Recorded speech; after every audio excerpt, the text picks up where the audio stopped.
Hello everyone, welcome back to the channel. तो आज हम स्टार्ट करेंगे अपना चैप्टर नंबर 13। हम क्लास 10th मैथ कर रहे हैं। एनसीईआरटी सीरीज है ये हमारी, उसमें हमने क्लास 10th की एनसीईआरटी स्टार्ट की हुई है। तो उसमें हम आज करेंगे चैप्टर नंबर 13। चैप्टर नंबर 13 क्या है? Surface area and the volume. हमें कौन, क्यूबॉइड और ये सिलेंडर वगैरह जो होते हैं, इनके सरफेस एरियाज और वॉल्यूम को देखना है। ठीक है, तो चलो स्टार्ट करते हैं। सबसे पहले फॉर्मूला से इस चैप्टर को करने के लिए इसमें शायद हमारे सिलेबस में एक्सरसाइज 13.1 एंड 13.2 ही है। 30 आगे की एक्सरसाइज कट की गई हुई है सीबीएसई द्वारा। तो ठीक है, तो हम जो एक्सरसाइज फर्स्ट और सेकंड में जो भी फॉर्मूले यूज होंगे, आज हम उन फॉर्मूले को देख लेते हैं। बिकॉज अगर फॉर्मूले नहीं पता होंगे तो क्वेश्चन सॉल्व नहीं कर पाएंगे। तो क्वेश्चन सॉल्व करने के लिए हमें फॉर्मूले याद होना बहुत जरूरी है। वैसे तो आपने ये फॉर्मूले क्लास 8 और 9 में ही पढ़े होंगे, बट आज हम रिवाइज कर लेते हैं दोबारा से। तो चलो स्टार्ट करते हैं अपने फॉर्मूलाज से। इंपॉर्टेंट फॉर्मूलाज आप देख लीजिए क्या क्या होंगे सभी के बारे में। ठीक है, तो ये है आपका चैप्टर नंबर 13। चैप्टर का नेम क्या है? Surface area and the volume. Surface area and volume हमें देखना किस किस का है?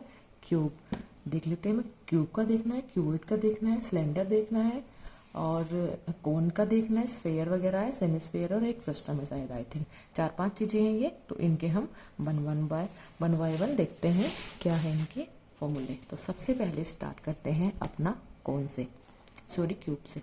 सबसे पहले क्यूब एक सिंपलेस्ट स्ट्रक्चर होती है, आपको पता ही होगा। क्यूब के 6 फेज होते हैं। तो एक क्यूब का स्ट्रक्चर कैसे बनता है, आप पहले सबसे पहले आपको स्ट्रक्चर बनाना भी आना चाहिए। वैसे तो बच्चों को आता ही होगा ये स्ट्रक्चर बनाना। 2 आपको ये क्यूब बनाने हैं और फिर इनकी साइडों को ऐसे मिला देना है। ठीक है, क्यूब की एक खासियत होती है, क्यूब की चाहे आप लेंथ की बात करें, क्योंकि all sides are equal, length हो चाहे वो उसकी ब्रेथ हो और चाहे वो उसकी हाइट हो, सभी क्या है? इक्वल होती है। हमने सबको ए से डिनोट कर दिया है। तो हम क्यूब के बारे में लिखते हैं। एक चीज होती है कर्व सरफेस एरिया, और उसे ही उसका दूसरा नाम क्या है? Lateral surface area. तो आपको कभी भी कंफ्यूज नहीं होना है, चाहे वो आपको कर्व सरफेस एरिया बोले या लेटरल सरफेस एरिया बोले, दोनों ही चीजें बिल्कुल सेम है। तो हम देख लेते हैं कर्व सरफेस एरिया। सबसे पहले हम बात करते हैं कर्व सरफेस एरिया की, और इसे क्या कह सकते हैं? Lateral surface area. Curve surface area बोलो या आप लेटरल सरफेस एरिया बोलो, दोनों बात एक ही है। और इनका फॉर्मूला होता है 4 मल्टीप्लाई बाय साइड का स्क्वायर। ठीक है, अब हम देखते हैं टोटल सरफेस एरिया। ये फर्स्ट फॉर्मूला हुआ। सेकेंड फॉर्मूला, एक देखो सरफेस एरिया में 2 फॉर्मूले अप्लाई होंगे, curve surface area and then total surface area. Curve surface area और टोटल सरफेस एरिया में क्या डिफरेंस है, मैं आपको ये कंफर्म करा देती हूँ कि क्या डिफरेंस होता है। टोटल सरफेस एरिया होता है 6 मल्टीप्लाई बाय साइड का स्क्वायर, और इसका वॉल्यूम क्या होगा? मीन्स कितनी कैपेसिटी ये होल्ड कर सकता है। वॉल्यूम क्या होता है? कैपेसिटी। कैपेसिटी क्या आ जाएगा? ए का क्यूब। देखो एक क्यूब के 6 फेज है, ये आपको दिख भी रहा होगा 6 फेज कौन कौन से है। चलो मैं आपको एक बार दिखाती हूँ। ये हमारा है फर्स्ट फेज। ठीक है, फर्स्ट फेज है। ये हमारा है फ्रंट वाला था वो, ये हमारा है बैक वाला सेकंड फेज। एक फेज हमारा ये है। ठीक है, एक फेज क्या है हमारा? ये है थर्ड वाला, इसे कहेंगे हम थर्ड फेज। एक फेज कौन सा है हमारा? ये वाला, इसे हम क्या कहेंगे? Fourth phase. ठीक है, एक फेज क्या है हमारा? ये नीचे वाला। एक फेज क्या है हमारा? ये ऊपर वाला। 1 2 3 4 front and then a back. तो क्या है? टोटल 6 फेज है। जब कर्व की बात आती है तो ये वाला फेज और ये वाला फेज हम काउंट नहीं करते। ठीक है, तो कर्व सरफेस एरिया में 4a square, total surface area 6a square, volume का फॉर्मूला हो जाएगा a क्यूब। तो ये क्यूब के केस में तो बहुत ही सिंपल है, ज्यादा आपको कुछ मेहनत करनी नहीं है, आपको वैसे लर्न भी होगा। ठीक है, तो अब हम नेक्स्ट देख लेते हैं। सेकंड देखते हैं अपने, हम बात करते हैं क्यूबॉइड की। ठीक है, सेकंड हम बात करते हैं क्यूबॉइड की। तो क्यूबॉइड का डायग्राम भी आपको आना चाहिए, कैसे स्ट्रक्चर बनती है क्यूब की। देखो क्यूब में तो सारी साइड्स इक्वल थी, क्यूबॉइड में ऐसा नहीं है। क्यूबॉइड में सारी साइड्स डिफरेंट होती हैं। ठीक है, क्यूबॉइड जैसे हम बोलते हैं ना स्क्वायर एंड रेक्टेंगल, स्क्वायर में all sides are equal and rectangle में डिफरेंट होती हैं। तो सेम केस है क्यूब और क्यूबॉइड का। इसमें ये लेंथ ब्रेथ जो हाइट है हमारी, बाकी वो तीनों चीजें अलग होती हैं। हम इसको क्या बोल देंगे? इसकी लेंथ इसको क्यों आप बोलेंगे इसकी ब्रेथ एंड देन इसको बोल देंगे इसकी हाइट। जब लेंथ ब्रेथ हाइट अलग हो गई है तो अब फॉर्मूला भी इसका चेंज हो जाना चाहिए, ठीक है। तो कर्व सरफेस एरिया और लेटरल सरफेस एरिया का फॉर्मूला क्या आएगा, सबसे पहले मैं कर्व सरफेस एरिया को सी एस से और कर्व लेटरल सरफेस एरिया को एल एस से लिखूंगी और टोटल सरफेस एरिया को टी एस से लिखूंगी, आप समझ जाइएगा, ठीक है। तो कर्व सरफेस एरिया और लेटरल सरफेस एरिया क्या है, 2 multiply by H L plus B, ये आता है हमारा curve surface area. Second formula total surface area, total surface area क्या आ जाएगा, 2 मल्टीप्लाई में L B plus B H plus L H, ठीक है। आपको पता होगा लेंथ ब्रेथ, ब्रेथ हाइट और लेंथ हाइट, ठीक है। और 3 क्या है हमारा, एंड लास्ट फॉर्मूला क्या है, वॉल्यूम। वॉल्यूम क्या होता है, L multiply by B multiply by H, length multiply breadth multiply by height. तो क्यूबॉइड में भी हमें यही फॉर्मूले याद रखने हैं। अब हम आते हैं अपना थर्ड केस। थर्ड केस क्या है हमारा, थर्ड हम किसी को भी ले लेते हैं। चलो हमने किसी लिया, कोन ले लिया, हमने क्या लिया, एक कोन ले लिया, ठीक है। कोन, कोन तो आपने देखा होगा, आइसक्रीम कोन तो सभी खाते हैं, और कैप भी होता है, एक जोकर की कैप आती है, वो भी कोन शेप में होती है, ठीक है। तो ये क्या होता है, कोन का रेडियस, और ये यहाँ से अगर से यहाँ तक मिला दे तो ये क्या होती है, इसकी कोन की हाइट। बट कोन की एक और हाइट होती है जो ये ऐसे है, इसे कहते हैं एल, और एल को हम लिखते हैं स्लैंट हाइट। ये क्या है हमारी स्लैंट हाइट, तो हम लिख लेंगे स्लैंट हाइट क्या है, एल, ठीक है। सबसे पहला फॉर्मूला इसमें भी यही लिखा जाएगा, कोन में कर्व सरफेस एरिया या लेटरल सरफेस एरिया क्या हो जाएगा, पाई आर एल, ठीक है।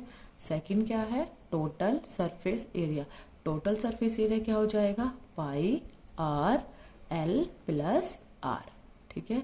और थर्ड क्या है इसका, वॉल्यूम। वॉल्यूम का फॉर्मूला क्या हो जाएगा, 1/3 पाई आर स्क्वायर एच। बट आपको कभी कभी ना रेडियस और हाइट देगा और स्लैंट हाइट पूछेगा, तब आपको क्या करना है, वैसे तो स्लैंट हाइट का भी एक फॉर्मूला होता है, मैं आपको बता देती हूँ।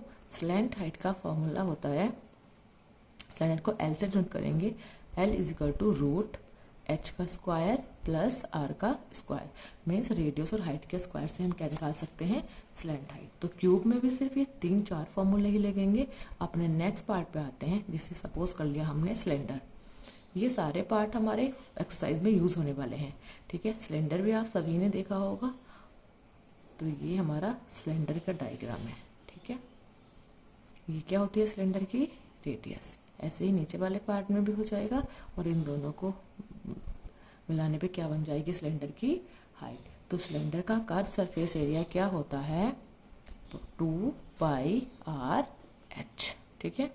टोटल सरफेस एरिया क्या होता है, 2 pi R H plus are, ठीक है। और वॉल्यूम क्या होता है, पाई आर स्क्वायर एच, ठीक है।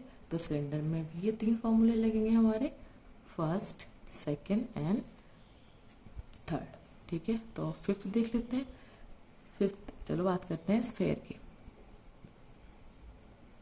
सबसे पहले स्फेयर की बात करते हैं। स्फेयर आपको पता ही होगा, बॉल को आप सभी लोगों ने देखा होगा। तो बॉल क्या होती है, एक स्फेयर की फॉर्म में होती है, ये इसका मिड पॉइंट होता है, कहीं भी मिला दीजिए आप, ये सारी क्या होती है, इसकी रेडियस होती है। तो चलो स्फेयर का कर्व सरफेस देखो, स्फेयर का कोई भी कर्व सरफेस एरिया नहीं होता है, ठीक है। कर्व सरफेस एरिया या लेटर सरफेस के एरिया की बात करते हैं तो इनका कोई भी साइड नहीं होती, तो इसका कर्व सरफेस एरिया नहीं होता है। तो हम बात कर लेते हैं टोटल सरफेस एरिया की, या टोटल सरफेस एरिया बोल दो, या आप बोल सकते हैं कि बस सरफेस एरिया। वो क्वेश्चन में अगर हमारा स्फेयर की बात चल रही है तो वो लेटरल और कर्व की बात, टोटल की बात ही नहीं करेगा, वो क्या बात करेगा, सरफेस एरिया या टोटल सरफेस एरिया, ठीक है। तो वो होता है हमारा 4 पाई आर स्क्वायर, ठीक है। क्या होता है surface area, 4 pi are square. और वॉल्यूम क्या होता है, 4/3 pi are square, pi r cube, 4/3 pi r cube, ठीक है। तो ये 2 ही फॉर्मूले याद करने हैं हमें, बस हमें टोटल 2 ही फॉर्मूले याद करने हैं स्फीयर के केस में। आपने को जब स्फीयर समझ लिया है तो हेमिस्फीयर भी समझ लेते हैं। हेमी का मतलब क्या होता है, हाफ, तो ये तो और भी इजी हो जाएगा, हेमिस्फीयर हो जाएगा। मीन्स जो भी हमारे स्फीयर वाले फॉर्मूले हैं आप उनका हाफ करने पर भी हेमिस्फीयर निकाल सकते हैं। बट हेमिस्फीयर के केस में क्या है, हेमिस्फीयर के केस में हमें कर्व सरफेस एरिया ही पता होता है, ठीक है, क्योंकि ये कर्व वाली सरफेस कितनी हो गई है, 2 हो गई है। तो हेमिस्फीयर के केस में हमारा कर्व सरफेस क्या होता है, 2 पाई आर स्क्वायर, ठीक है। और टोटल सरफेस एरिया क्या होता है, 3 पाई आर स्क्वायर, ठीक है। 2 पाई आर स्क्वायर से curve surface area and 3 pi are square से टोटल सरफेस एरिया। और वॉल्यूम क्या हो जाएगा, इसका वॉल्यूम हो जाएगा 2/3 पाई आर क्यूब, ठीक है। वॉल्यूम हो जाएगा 2/3 pi r cube. Next and last की बात कर लेते हैं हम, फ्रस्टम ऑफ द कॉन, ठीक है। फ्रस्टम की बात करेंगे, ठीक है। Frustum of a cone, I think इन चीज़ों से ज़्यादा तो इस चैप्टर में कुछ यूज़ नहीं होने वाला है, आपने मोर देन इनफ पढ़ लिया है। तो ठीक है, फ्रस्टम की बात कर लेते हैं। फ्रस्टम क्या होता है, जब आइसक्रीम कोन को हमने नीचे से कट कर, जैसे कोई ग्लास वगैरह है जिसका ऊपर वाला सरफेस, हमने एक glass perfect example, frustum of cone का एक एग्जाम्पल ग्लास हो सकता है। ग्लास इसका एक परफेक्ट एग्जाम्पल है जिसकी 2 कर्व सरफेस होनी चाहिए, बट नीचे वाला सरफेस क्या होना चाहिए, छोटा होना चाहिए। नीचे वाला कर्व क्या होना चाहिए, छोटा होना चाहिए। तो बड़े वाले रेडियस को हम कैपिटल आर से डिनोट करेंगे और छोटे वाले रेडियस को हम स्मॉल आर से डिनोट करेंगे। और इन दोनों लाइनों को ज्वाइन करने पर जो हमारी लाइन बनेगी उसे हम हाइट एच से डिनोट करेंगे, ठीक है। तो इसके फॉर्मूले थोड़े टफ हैं, आपको रटने ही पड़ेंगे, या आप अगर क्वेश्चन आता है, ज्यादा क्वेश्चन वैसे मुझे लगता है फ्रस्टम के एक ही क्वेश्चन आता होगा, तो आपको उसके लिए देखो एक बोर्ड में तो एक क्वेश्चन भी इंपॉर्टेंट होता है, तो आपको इसके लिए फॉर्मूला तो याद करना ही पड़ेगा। या क्वेश्चन प्रैक्टिस करेंगे तो उसमें फॉर्मूला बार बार यूज होगा, तो आप आपको याद भी हो जाएगा। तो इसका फॉर्मूला हो जाएगा 2 pi L small R plus capital R. ये हमारा है कर्व सरफेस एरिया या लेटर सरफेस एरिया का। टोटल सरफेस एरिया का फॉर्मूला थोड़ा सा बड़ा है, बट आपको याद तो करना ही है, pi L small R plus capital R plus pi small R का स्क्वायर प्लस कैपिटल आर का स्क्वायर, ठीक है। और इसके वॉल्यूम का फॉर्मूला क्या है, वॉल्यूम का फॉर्मूला है 1/3 पाई एच स्मॉल आर का स्क्वायर प्लस कैपिटल आर का स्क्वायर, प्लस में आ जाएगा small R multiply by capital R, ठीक है। इसकी भी स्लैंट हाइट होती है, देखो फ्रस्ट जब कौन की स्लैंट हाइट थी तो फ्रस्टम की भी स्लैंट हाइट हो जाएगी, ठीक है। तो इसकी एक स्लैंट हाइट का फॉर्मूला भी, अगर हमें एच दे दिया और आर दे दिया तो स्लैंट हाइट निकालने के लिए क्या करना पड़ेगा, तो हम स्लैंट हाइट का एक फॉर्मूला होता है उसे भी देख लेते हैं। स्लैंट हाइट को एल से नोट करते हैं और इसका फॉर्मूला होता है सेम वही फॉर्मूला है, H square minus R square था, बट इस बार 2 आर है तो क्या करेंगे, capital R minus small R का होल स्क्वायर, ठीक है। मुझे लगता है ये फॉर्मूले मोर देन इनफ है, आपको इससे ज्यादा कुछ भी यूज नहीं करना पड़ेगा चैप्टर्स में। तो नेक्स्ट वीडियो में इनकी एक्सरसाइज करेंगे, आई थिंक 1 या 2 ही एक्सरसाइज है इस चैप्टर में, तो हम उन्हें 1 बाय 1 कवर कर लेंगे जितना भी क्वेश्चन होंगे। तो ठीक है, अगर आपको वीडियोस अच्छे लग रहे हैं तो प्लीज वीडियो को लाइक करें, हमारे चैनल को सब्सक्राइब करें, अपने फ्रेंड्स के साथ भी शेयर करें। Thank you for watching.